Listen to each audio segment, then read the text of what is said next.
Ann Jensen, and I'm a descendant of John and Ann Sands. And they bought this house in 1771 and ran it as an ordinary or a tavern. And in those days, this would have been the public room where people came to eat and drink. Know that they had 5 pewter plates at that time, and we still have some of those plates. This I like to show people. It's they would have drunk out of a tankard, something like this. Now whether this was from that period, I don't know. But at that time, this was a kind of a rough area where people worked around, the men who worked around the waterfront, and they were sailors on ships, and they worked in the warehouses and in the other businesses around the dock. But in the evening, when they came in to get something to drink, it would have been a pretty rough crowd sometimes.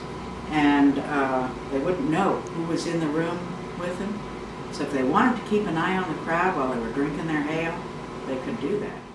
The tavern, you would rent a pipe like this, and you'd buy the tobacco for a while, kind of soggy. So you'd break it off.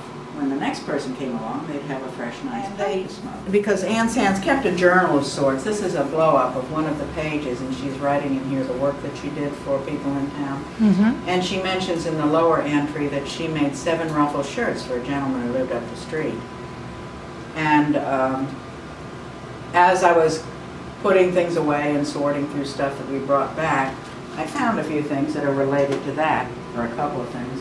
One, these patterns that, and we know to whom they belong because she wrote on them, Ann Sands, her patterns, and embroidery patterns, and they're backed on, these are scans, but they're backed on wallpaper of some sort. I pulled out this, and it's new pattern for gentlemen's ruffles. We don't know that they were educated, but we do know that they read a lot, and these are some of the books that they read. They had Robinson Crusoe, this one here, and that was the first novel printed in English in 1719. Really? Yeah. And Daniel Defoe. And then, of course, they were doodling then, too. And the Scotsman there. With his Are any of these books, do you know, that their province? Do they belong to people in your family? Oh, yeah, we know who's there. That's why they're in here, because they belong. They all signed them and inscribed them in one way or another. This one was borrowed from the lending library of William Rhind, which is, you know, information there. And he was a printer and bookseller, and of course they borrowed it and then never returned it, and we still have it.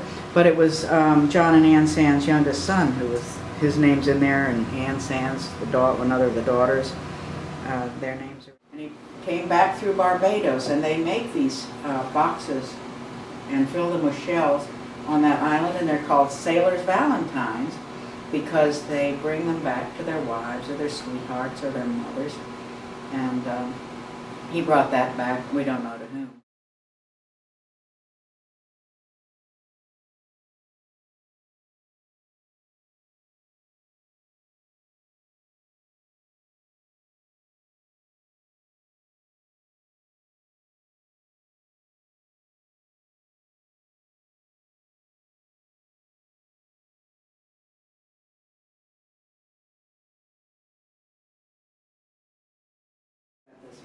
This is probably one of the most valuable pieces of paper that we had in the house and that are now at the archives. And these are, let you see that one. These are, if you flip it, you can read it easy. Yeah.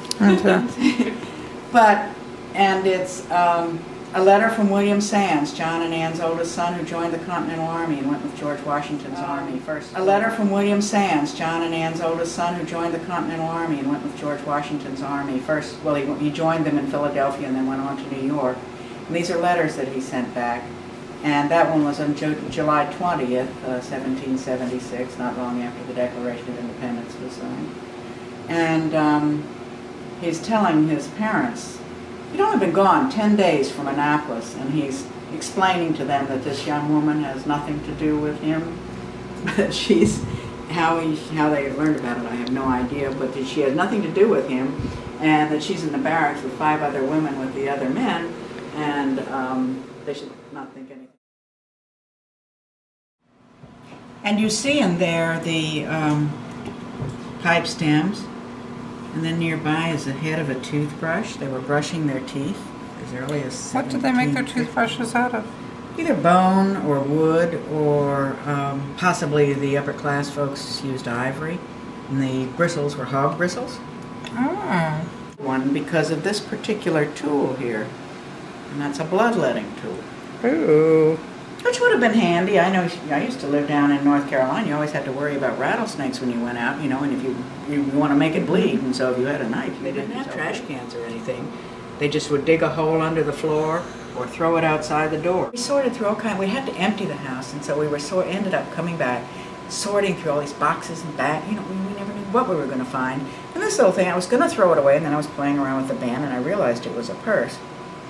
And I was showing it to someone who was here, and the woman said, "I know what that is." Okay, it's a miser's purse, and they call it that because you would put it on your belt or your sash. Then it made it very hard to get the money out.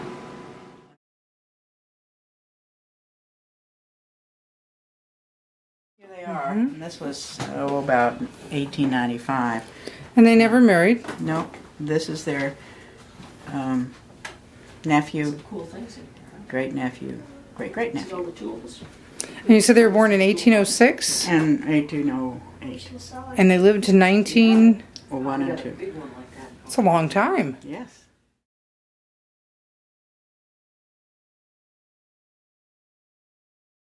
In other places, but you know, they're rather pretty. They're beautiful. And the thing that's interesting about them, And when do Is you think that- she made this? What year? probably in the late 1880s or 70s, 80s, something like that. And you know, she was sewing. They said right up until she was fairly old. But here you can see that what people who sew are interested in it's basted, and you don't usually find these things in this stage of completion. So it shows you how she was going to get it on there, and she laid her pattern, and then she'd go in and finish it off. Mm-hmm. And the other thing that people who make these things find interesting is that she didn't. To stuff it, you would split it in the back to stuff it. And she didn't do that. She stuffed it some other way, and I have